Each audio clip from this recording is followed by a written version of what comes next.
इस कार्यक्रम के पुण्यार्जक हैं मानक चंद, कमला देवी, राकेश कुमार नीतू, ऋषभ, सौम्या एवं Ayushi Musharraf, B123 city colony Jaipur, Premchand, Vijay Lakshmi Ajmera Jaipur, Ashok, Rajlakshmi Pandya Jaipur, Sunil, Renu Kasliwal New Delhi.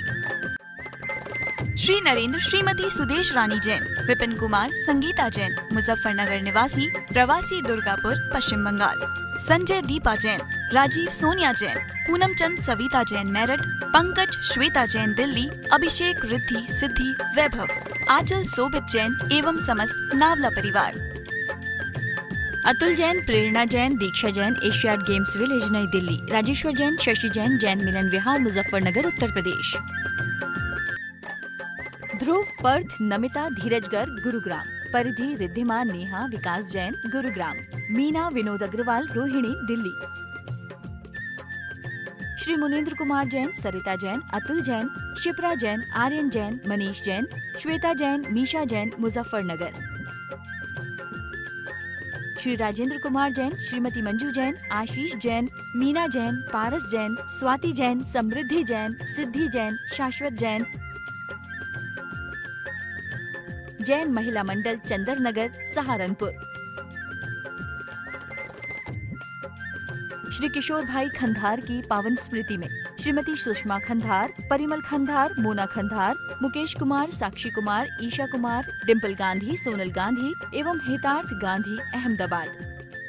जय जिनेन्द्र अठविह कम्म मुके, अठ गुणढे अणोवमे सिद्धे, अठम पुण विण विठे, निठ्य कज्जेय वंदिमो निचम।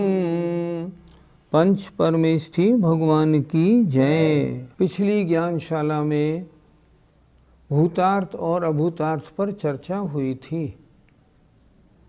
दोनों ने, व्यवहार ने और निश्चय ने, दोनों ने भूतार्थ भी हैं, दोनों ने अभूतार्थ भी हैं। ऐसा आचार्य जिनसेन महाराज लिखते हैं समयसार जी की टीका में, और उनका कथन ठीक भी है। व्यवहार ने की दृष्टि से व्यवहार ने भूतार्थ है, निश्चय ने अभूतार्थ, और निश्चय ने की दृष्टि से निश्चय ने भूतार्थ है, व्यवहार ने अभूतार्थ।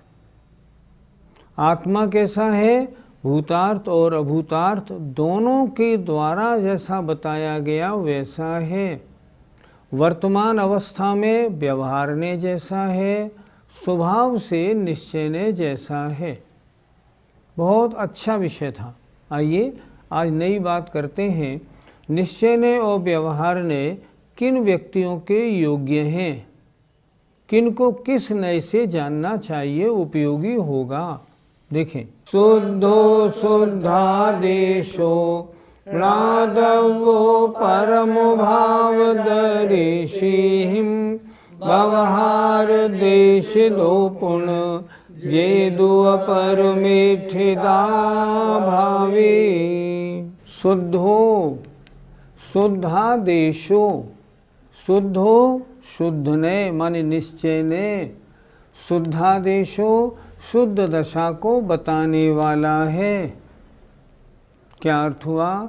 शुद्ध दशा को बताने वाला शुद्ध निश्चय ने परम भावदर्शी हिम, परम माने उत्कृष्ट, शुद्ध अर्थात आत्मा की शुद्ध दशा को देखने वालों के द्वारा जानने योग्य है। जो आत्मा की शुद्ध दशा में, शुद्ध दशा को जानने में लगे हैं, उनके लिए तो शुद्ध नय को बताने वाला शुद्ध निश्चय नय उपयोगी है। और पुण्य माने और, जेदु अपरमेठ्यता भावे, जो निचले भावों में स्थित हैं, अर्थात परम भावदर्शी अभी नहीं हुए हैं। हम ये भी कह सकते हैं परम भावदर्शी ही शुद्धोपयोगी। निचले कौन से? जो शुभोपयोगी हैं। अर्थात पुण्य और जेदु, ये जो जीव अपरम माने निचले भावों में स्थित हैं, वे पुण्य, वे फिर व्यवहार देशिदा, व्यवहारने के द्वारा उपदेश देने योग्य हैं। फिर एक बार देख लीजिए, परम भाव के देखने वाले जीवों के लिए शुद्ध दशा को बताने वाला शुद्ध ने जानने योग्य है। और फिर जो निचले भावों में स्थित हैं उनके लिए व्यवहारने से उपदेश होना चाहिए। ये आचार्य कह रहे हैं, दोनों नए उपयोगी हैं लेकिन अलग अलग जीवों के लिए हैं। शुद्ध निश्चय कब प्रयोजनवान होता है? शुद्ध निश्चय के द्वारा वस्तु का स्वरूप जानना हर समय प्रयोजनवान है, पर शुद्ध निश्चय को प्रयोजनवान होना, शुद्ध निश्चय रूप होना, शुद्ध निश्चय रूप ही जानना देखना, ये कब प्रयोजनवान है? जब जीव शुद्धोपयोग में है। मैं वर्तमान में शुभोपयोग में हूँ, लेकिन शुद्ध निश्चय से मेरी आत्मा की दशा क्या है ये मुझे आज भी प्रयोजनवान है। लेकिन जब मैं समाधि काल में होऊंगा, निर्विकल्प समाधि में ही होऊंगा, उस समय मात्र शुद्ध निश्चय ही प्रयोजनवान होगा, अशुद्ध निश्चय नहीं। और जो निचले भाव में स्थित हैं, जो अपनी शुद्ध आत्मा को नहीं देख रहे हैं, उनके लिए तो व्यवहार ने प्रयोजनवान है। लेकिन उनके लिए भी निश्चय के द्वारा वस्तु का स्वरूप क्या है यह जानना तो प्रयोजनवान है ही। क्यों? क्योंकि वस्तु का ज्ञान निश्चय ने और व्यवहार ने दोनों के द्वारा जानने पर होता है। अगर एक नए से वस्तु को जाना जाएगा तो द्रव्य दृष्टि से जान लेंगे, पर्याय दृष्टि नहीं हो पाएगी। दूसरे नए से जानेंगे तो पर्याय दृष्टि होगी, द्रव्य दृष्टि नहीं हो पाएगी। दोनों से जानना होगा। यहाँ आचार्य कह रहे हैं, शुद्ध दशा को कहने वाला शुद्ध ने किन के लिए प्रयोजनवान है, प्रयोग में लेने योग्य कब है? जब वो आत्मा की शुद्ध दशा को देख रहे हों, उस समय अशुद्ध दशा नहीं देखनी है। और जो सांसारिक भावों में स्थित हैं, अपरम भाव में हैं, राग द्वेष आदि परिणामों में उलझे हुए हैं, अशुभोपयोग शुभोपयोग में हैं, उनके द्वारा क्या है? उनको तो व्यवहारने ही प्रयोजनवान है।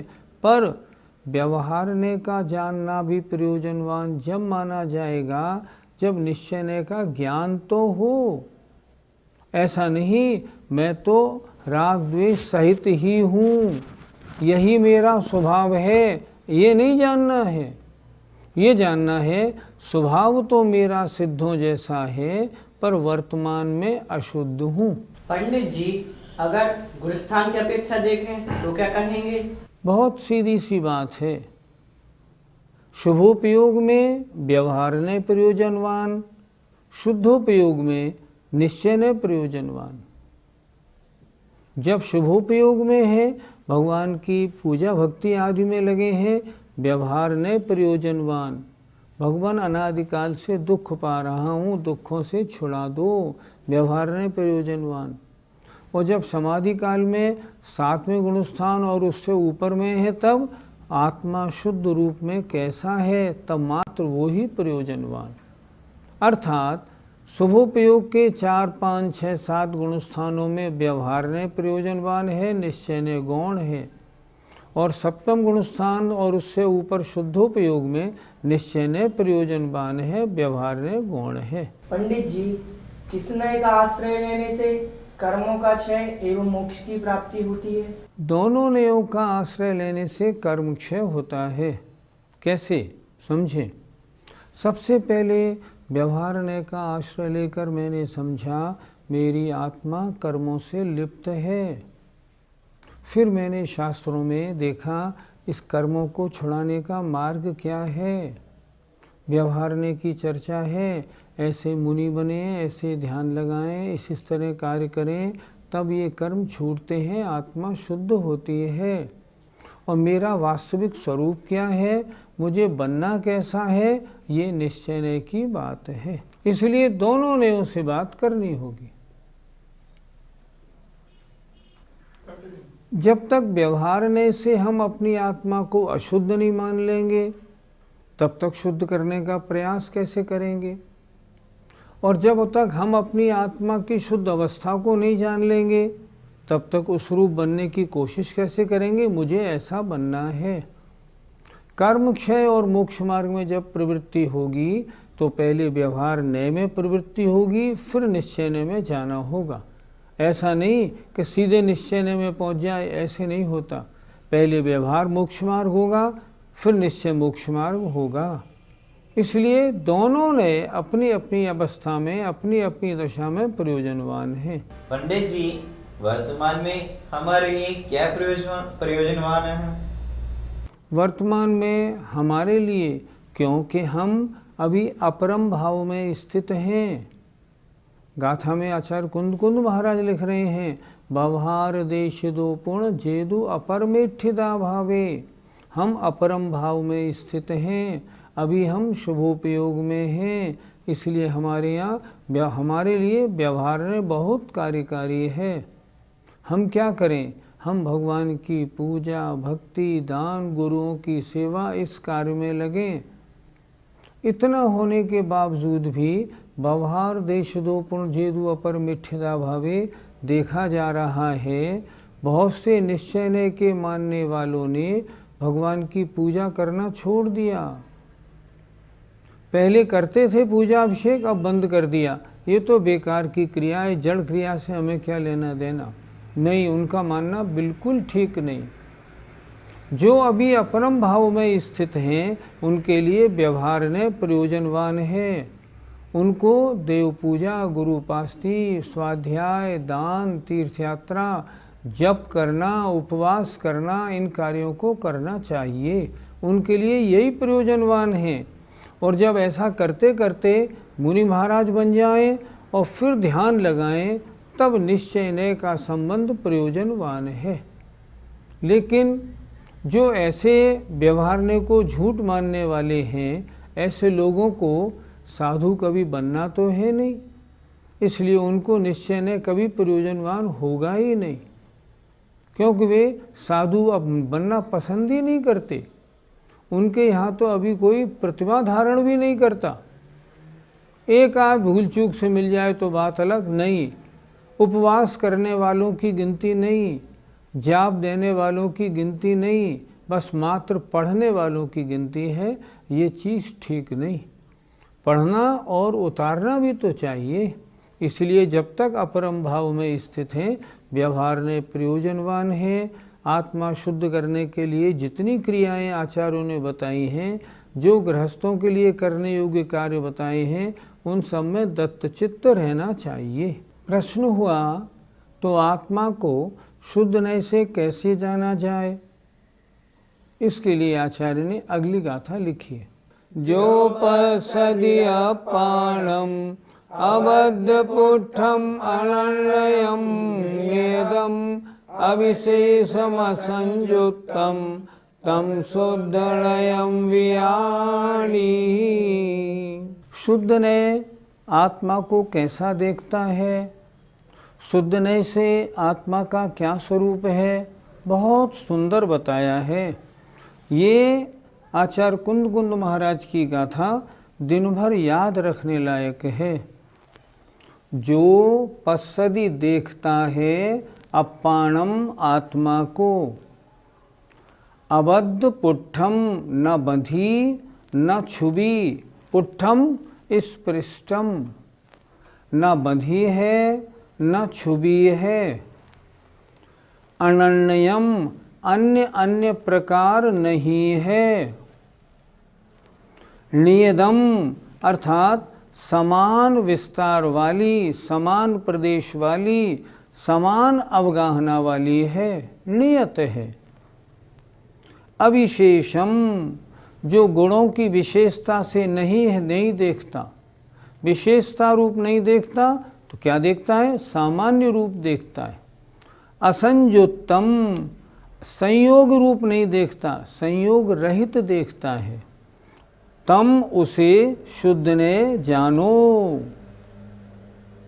शुद्ध ने कैसा जानता है? देखें, 6 बात दी है इन्होंने।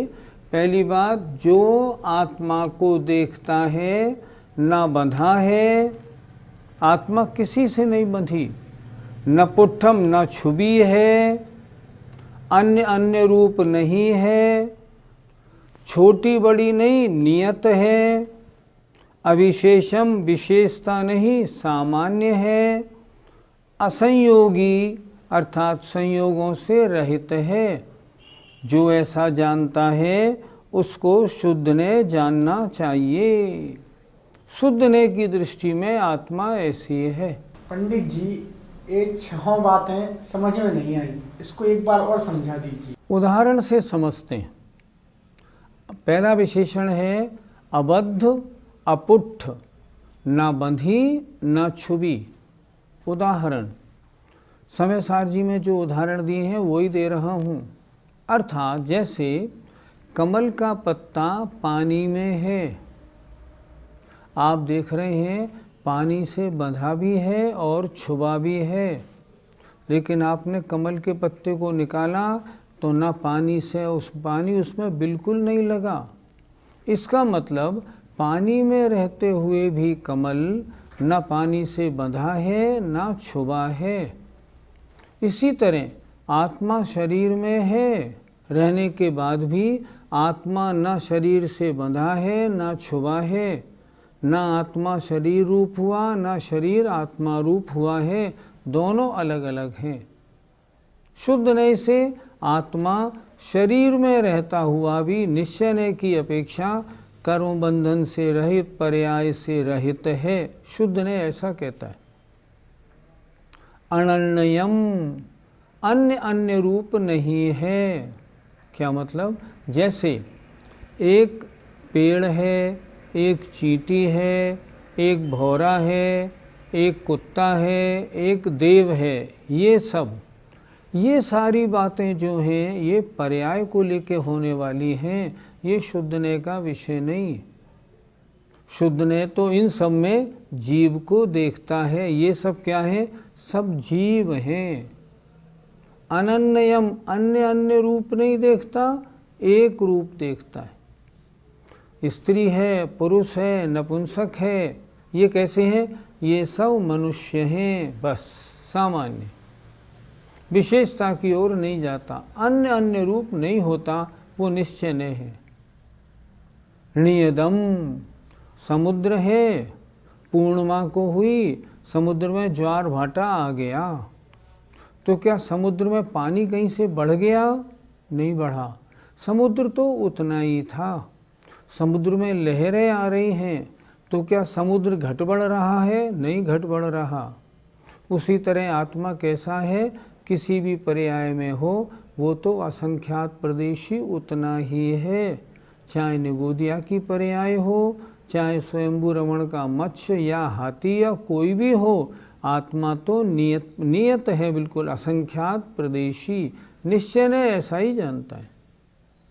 अविशेषम, विशेषता रहित, अर्थात ये मोटा है, ये पतला है, ये काला है, ये गोरा है, इस रूप नहीं जानता। विशेषता रूप नहीं, उनकी गुणों की अपेक्षा नहीं करता। क्या करता है? सामान्य की अपेक्षा करता है। ये सब मनुष्य हैं, ये सब जीव हैं। असंजुत्तम, पानी को आग पे गर्म कर लिया, ये गर्म पानी है, नहीं, पानी तो पानी ही है। आग के कारण होने वाली ये जो संयोगी पर्याय है, इसको निश्चय ने ग्रहण नहीं करता। ये क्या है? पानी है। आग के कारण गर्म हो गया है, पर वास्तव में पानी तो पानी ही है। इस तरह जो जानता है ना, उसे कहते हैं असंजुत्तम, संयोग रहित जानना। इस तरह निश्चय ने आत्मा को 6 प्रकार जानता है। न बंधा, न छुपा, अन्य अन्य रूप नहीं, नियत और विशेषता रहित और संयोग रहित। इस तरह जो किसी द्रव्य को जानता है वह शुद्ध ने कहलाता है। शुद्ध ने से मेरी आत्मा ऐसी है, व्यवहारने से मेरी आत्मा वर्तमान में जो आप देख रहे हैं इस रूप है। व्यवहार ने पर्याय को ग्रहण करता है, निश्चय ने द्रव्य को ग्रहण करता है। पंडित जी, शुद्धनय का आश्रय किस गुण स्थान में लिया जाता है? शुद्धनय का आश्रय नहीं लिया जाएगा, शुद्धनय से वस्तु को जाना नहीं जाएगा, तब तो सम्यक दर्शन ही नहीं होगा। जो व्यक्ति अपने को राग द्वेष आदि परिणामों से सहित इसी स्वभाव वाला माने बैठा है, वो तो मिथ्या दृष्टि है। उसने अपनी आत्मा के स्वरूप को अभी नहीं समझा। आत्मा को समझना है तो दोनों नयों का आश्रय लेके समझना पड़ेगा। मेरा स्वभाव तो ऐसा है, परंतु वर्तमान में आज मैं ऐसा हूँ। मैं वह हूँ जो है भगवान, जो मैं हूँ वह है भगवान। अंतर यही ऊपरी जान, वे विराग यहाँ राग वितान। ये तो करना ही करना पड़ेगा, लेकिन इसका आश्रय कब होगा? चतुर्थ गुण स्थान में शुद्धने का ज्ञान हुए बिना सम्यक दर्शन नहीं होगा। पंचम गुण स्थान में भी शुद्धने का ज्ञान श्रद्धान रहेगा, छठे में भी रहेगा, सातवें के शुभोपयोग में रहेगा। और जब वे मुनि महाराज शुद्धोपयोग में जाएंगे, उस समय तो वे सिर्फ एक ही चीज़ देखेंगे, मैं ऐसा शुद्ध स्वरूपी हूँ, बस। उस समय वो इस प्रकार का चिंतन करेंगे। आज हम ये चिंतन तो कर सकते हैं मेरा स्वभाव कैसा है, पर अगर आप ऐसा मानते हैं मैं ऐसा हूँ तो गलत है। मैं ऐसा हो सकता हूँ वो तो ठीक है, मैं ऐसा होने योग्य हूँ वो भी ठीक है, पर मैं ऐसा हूँ नहीं, ये मानना बिल्कुल गलत है। ऐसा नहीं माना जाएगा। अगर ऐसा मानेंगे तो वर्तमान दशा का आपने सही प्रतिरूपण, आपने सही बात नहीं बताई। कैसे हैं ये अलग बात है, स्वभाव कैसा है ये अलग बात है। मैंने टोपी 10 दिन तक पहनता रहा तो मैली हो गई। वर्तमान में टोपी कैसी है? ये तो चमाचम है। चमाचम कैसे है? चमाचम है तो फिर धोई क्यों? कहना तो ये पड़ेगा टोपी तो नई है, 10 दिन पहनने से गंदी हो गई है। वर्तमान में कैसी है? वर्तमान में तो गंदी है। क्या करना? इसकी धुलाई करो ताकि इसका स्वच्छ स्वरूप प्रकट हो जाए। उसी तरह मेरी आत्मा यद्यपि स्वभाव से सिद्धों जैसी है, पर वर्तमान में कर्ममल राग द्वेष आदि विकारों से सहित होने के कारण गंदी है। अगर मैं इन विकारों को हटा दूं तो मेरी आत्मा भी सिद्धों जैसी शुद्ध है, पर वर्तमान में शुद्ध मानना ये अज्ञानता है। जय जिनेंद्र। इस कार्यक्रम के पुण्यार्जक हैं मानक चंद कमला देवी, राकेश कुमार नीतू, ऋषभ सौम्या एवं Ayushi Musharraf, B123 city colony Jaipur, Premchand Vijay Lakshmi Ajmera Jaipur, Ashok Rajlakshmi Pandya Jaipur, Sunil Renu Kasliwal New Delhi.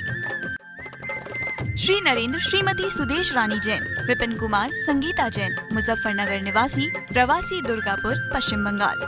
Sanjay Deepa Jain, Rajiv Sonia Jain, Poonam चंद सविता जैन मेरठ, पंकज श्वेता जैन दिल्ली, अभिषेक रिद्धि सिद्धि वैभव, आंचल सोबित जैन एवं समस्त नावला परिवार।